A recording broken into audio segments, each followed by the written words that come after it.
Hi guys, welcome back to our channel Gaming Basics. In today's video, I will be teaching you guys how to get the Naafiri Champion on your League of Legends.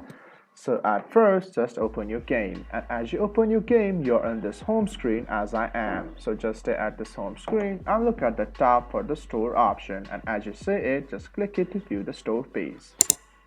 And as you view the store page, go on again at the top and select these champions.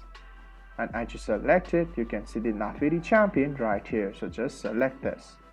And guys, you need RP and the BE coins to buy this Naafiri Champion for yourself. So if you don't have it, you can just top up the RP coin and buy this Naafiri Champion for yourself. So guys, that's how you get the Naafiri Champion on your League of Legends. If you find our video helpful, please leave a like and please do not forget to subscribe our channel. Also hit the bell icon to get updates with our latest videos. And drop a comment for reviews and more content like this. I will see you guys again in our next video. Thank you for watching.